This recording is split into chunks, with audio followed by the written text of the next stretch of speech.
When a woman decides to go no contact, especially in the context of an emotionally unstable or unclear relationship, it doesn't just create distance, it provokes a psychological confrontation in the man. What most people fail to realize is that the silence isn't just about absence. It's perceived by many men as a withdrawal of validation, and that can be deeply threatening. It touches a core component of the male psyche, the ego.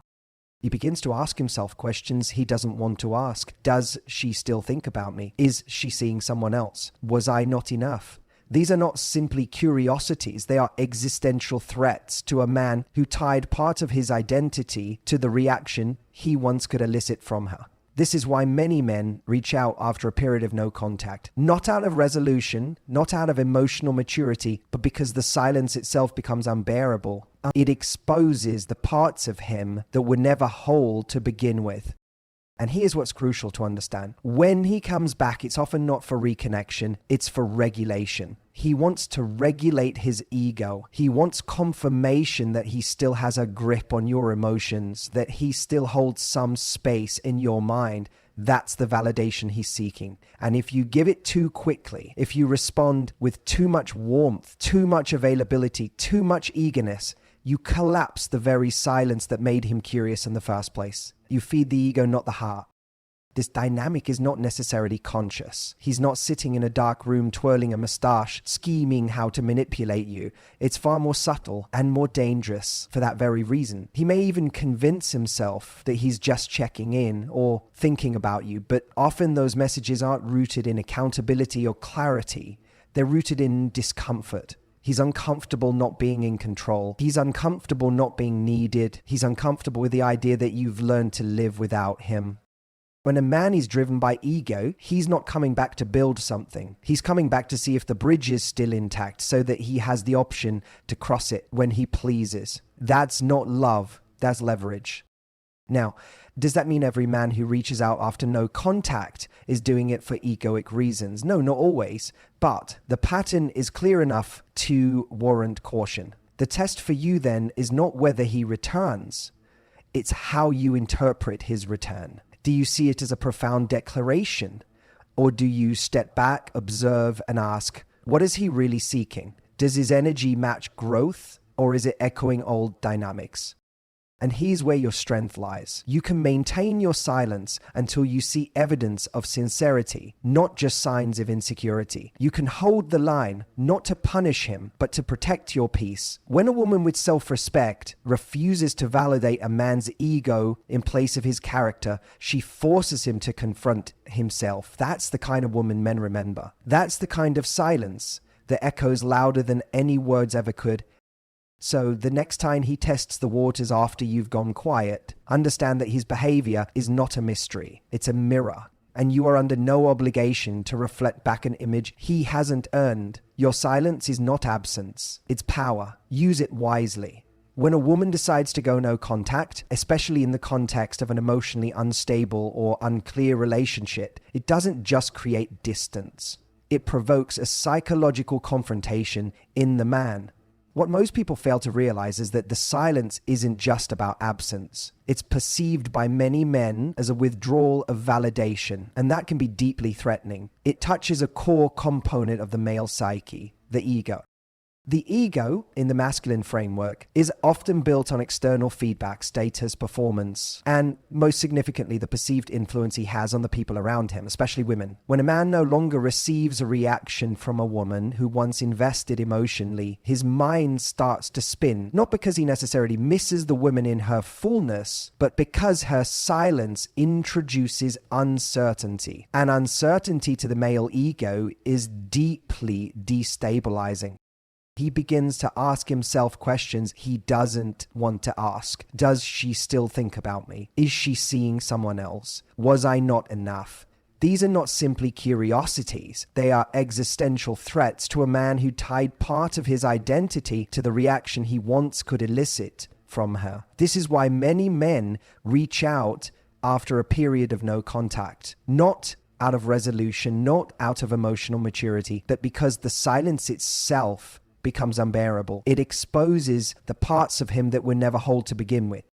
And here's what's crucial to understand. When he comes back, it's often not for reconnection. It's for regulation. He wants to regulate his ego. He wants confirmation that he still has a grip on your emotions, that he still holds some space in your mind. That's the validation he's seeking. And if you give it too quickly, if you respond with too much warmth, too much availability, too much eagerness, you collapse the very silence that made him curious in the first place to feed the ego, not the heart.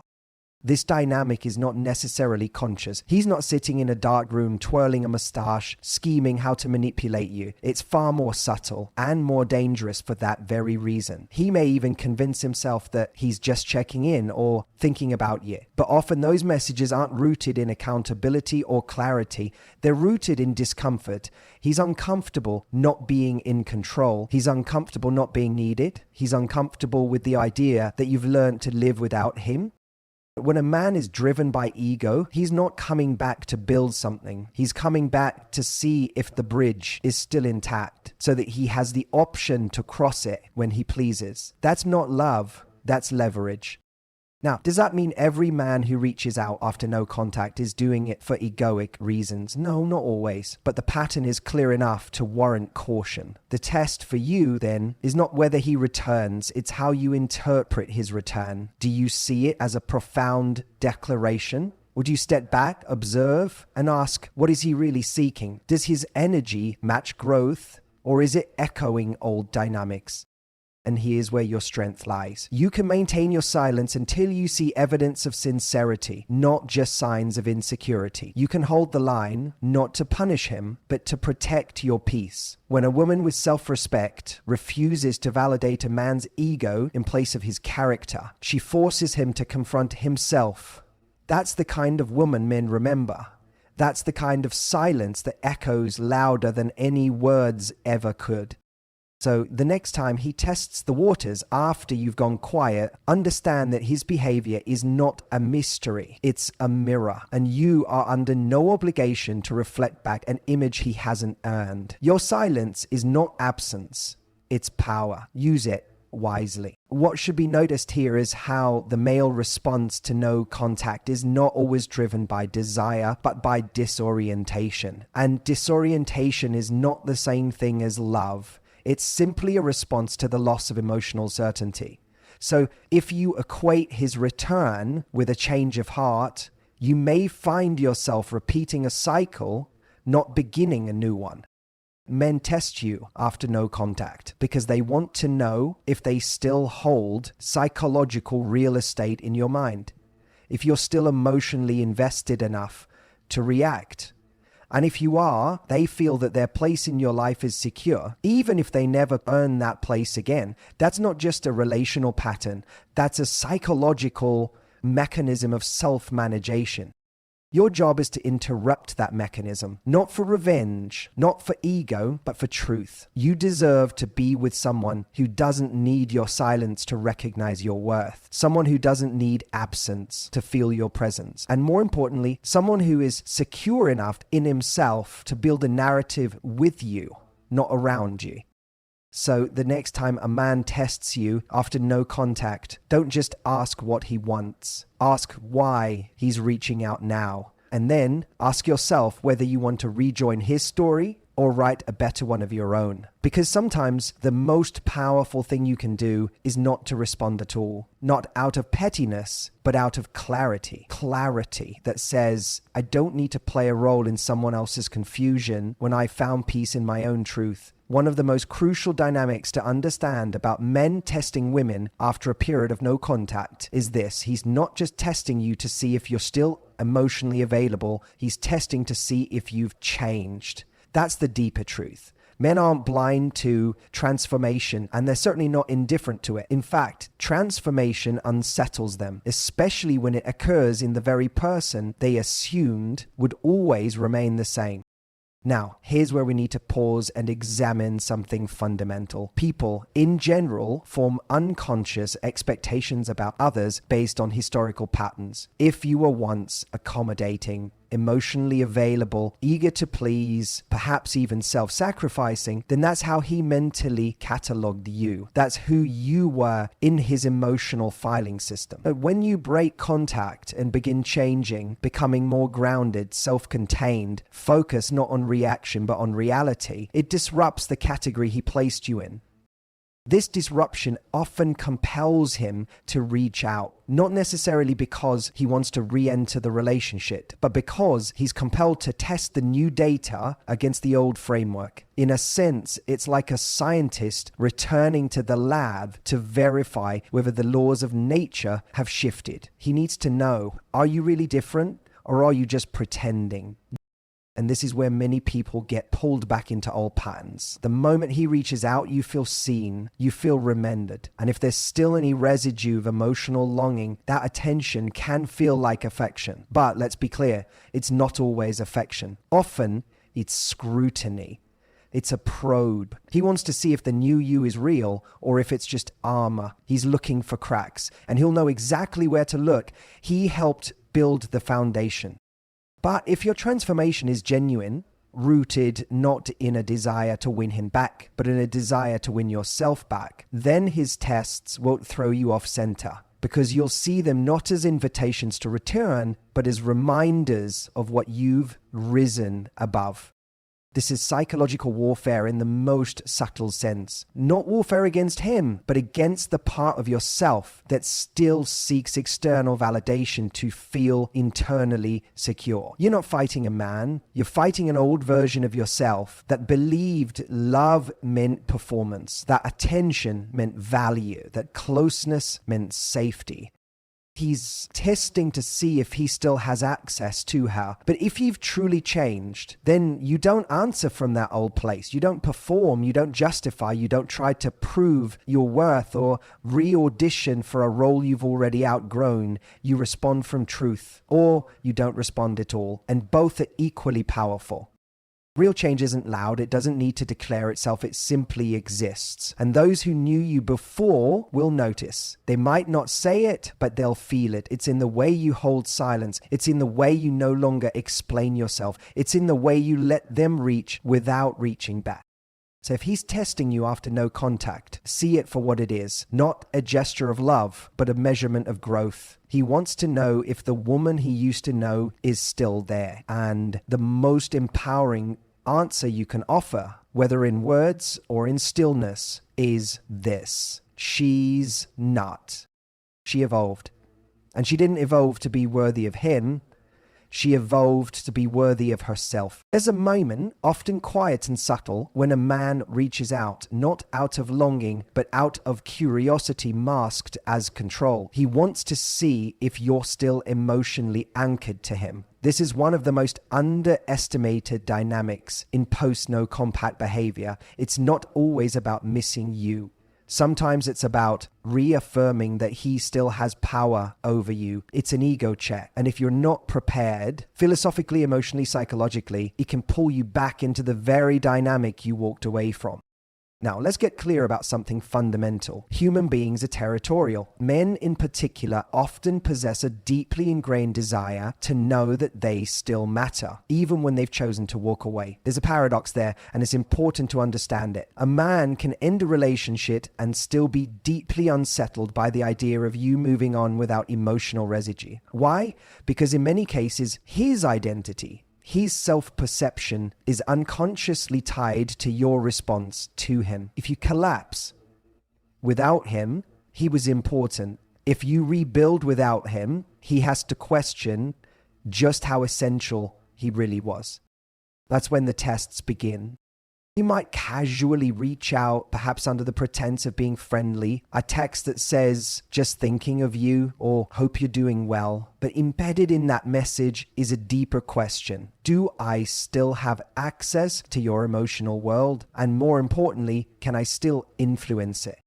Now, the tragedy and the opportunity is in how you respond. Because if you answer from a place of longing or lack, you reinforce the very dynamic he's trying to validate. He'll know that your silence during no contact wasn't transformation, it was tactics. He'll sense that beneath the quiet, you were still waiting. and that reinforces his sense of power, his belief that you're still orbiting his gravity. But if you've genuinely shifted, if you've done the internal work, rebuilt your values, and anchored yourself in something deeper than external validation, then you won't respond to the test from your old self. You'll respond with presence, not performance. Maybe you reply with clarity and boundaries. Maybe you don't reply at all. But either way, your behavior communicates this undeniable truth. He no longer defines your emotional state. Now, this isn't about playing cold or detached. That's just another form of performance. This is about being so deeply rooted in your own evolution that his presence or absence no longer determines your emotional worth. You are no longer seeking closure because you've created it internally. You're no longer seeking answers from him because you've asked better questions of yourself.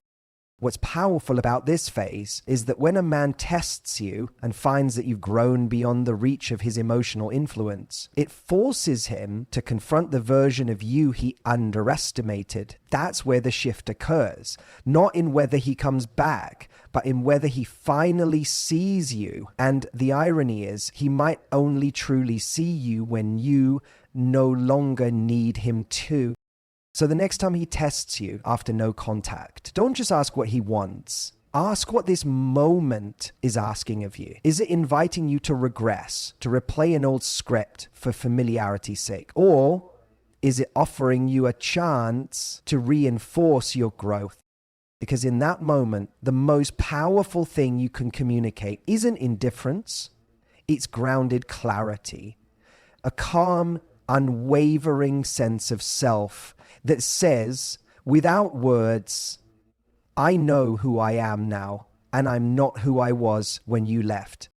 And that right there is your true power, because nothing tests a man more than realizing he can no longer test you. When he tests you after no contact, one of the most subtle and often overlooked tactics he employs is introducing uncertainty. This isn't always malicious. In fact, in many cases, it's subconscious, but that doesn't make it any less impactful. And if you're not psychologically prepared for it, you'll find yourself emotionally spiraling in a matter of moments. What's crucial to understand here is this: ambiguity is a form of control, and men, especially those uncertain about their own desires, often lean on it heavily.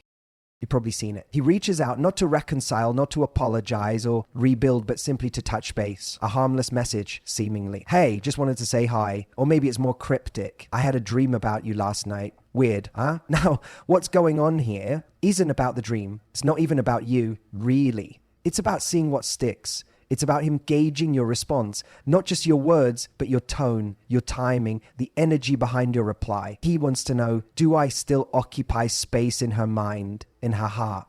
That ambiguity creates a psychological bind for many women. It disrupts closure. Suddenly what felt like a clean break begins to feel unfinished, open-ended. And the human mind, especially when emotionally invested, hates an unfinished story. We crave resolution. We want to know what things mean. And so when he drops breadcrumbs, these emotionally suggestive but non-committal gestures, it triggers an instinct to interpret, to analyze, to decode.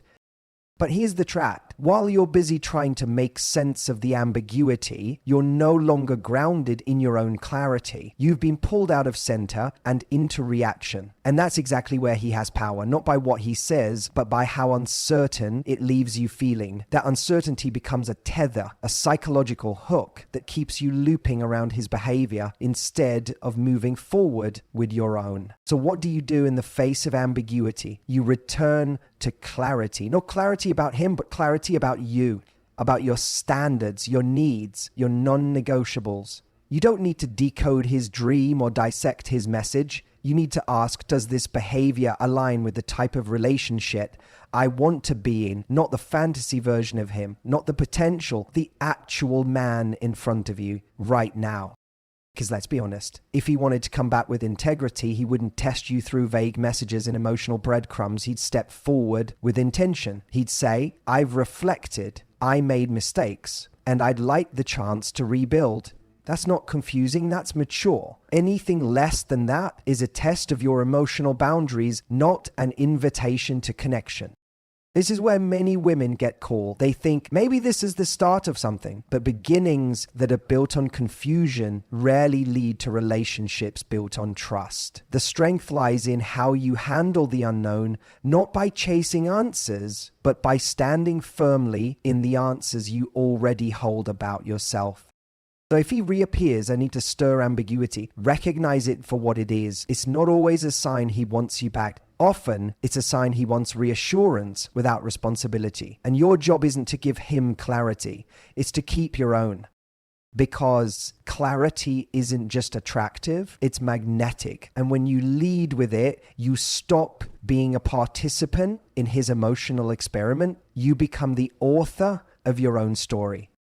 And maybe that's the point. When you stop needing answers from him, you become the answer he was always looking for, but didn't know how to earn. When a man reappears after no contact and begins testing you, there's often a deeper force at play than mere curiosity or nostalgia. It's about validation, yes, but more precisely, it's about control. Not in some overt, villainous way, but in the subtle, often unconscious game of power dynamics that underlies many relationships, especially those with unfinished emotional business. And what you have to understand is this: if you respond from a place of emotional dependence, he wins that game. But if you remain centered, calm, congruent, and composed, something very different happens. The test reverses, and you become the mirror to his chaos. Now think about this psychologically. When someone leaves your life and then comes back, especially after you've done the hard work of letting go, they're not just testing if you've moved on. They're testing how. Did you build your stability on distraction, on waiting, on the hope they'd return? Or did you cultivate it from within through discipline, reflection, and growth? He senses this energetically, and when he tests you, what he's really doing is looking for leverage. He's trying to gauge, does she still see me as the source of her emotional high? Am I still the center of her story? Because if you are still orbiting around him, even silently, even without reaching out, he feels it, and he'll act on it. But if your silence is rooted in strength, not in suppressed longing, it changes the entire power structure. Now, here's the core idea. Men are drawn to what they can't control, not because they want chaos, but because they're wired to respect autonomy. Deep down, whether they admit it or not, they want a woman who doesn't need them to feel whole. They may not articulate it, they might even test it, push against it, but they respect it because it's rare. And what's rare is valuable.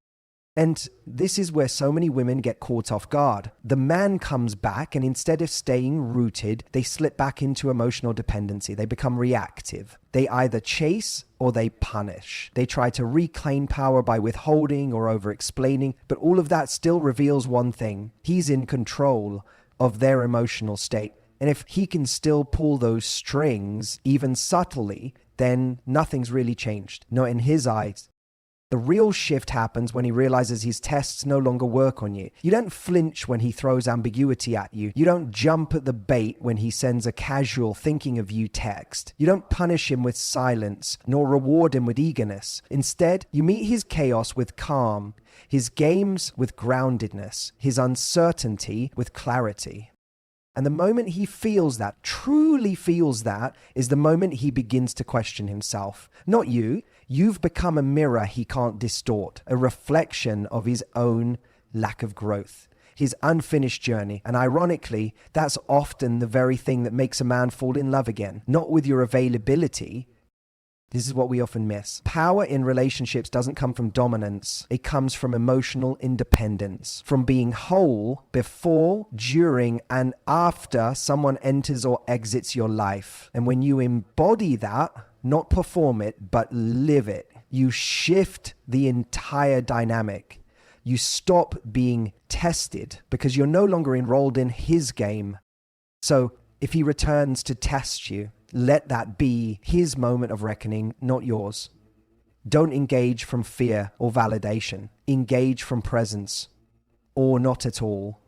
Because when you stay rooted in your own self-worth, no test can shake you, and no man can ignore you. The strongest position you can ever be in is one where your peace isn't negotiable. Let him feel that. Let you feel that. And everything will align accordingly.